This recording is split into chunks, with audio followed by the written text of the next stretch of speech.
Дорогие друзья, к сожалению, эпидемиологическая ситуация значительно осложнила организацию нашего мероприятия. И то, что в итоге Хакасия стала одним из 4 регионов, где в этом году состоялось открытие Международного культурного центра, действительно является большой удачей.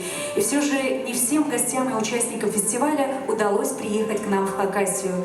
Но для настоящего истинного искусства преград просто не существует. Через 2000 километров из Казахстана свое творческое приветствие вам передают лауреаты всероссийских межрегиональных конкурсов Ербалат Успан и Камила Корнеева. Внимание на экран!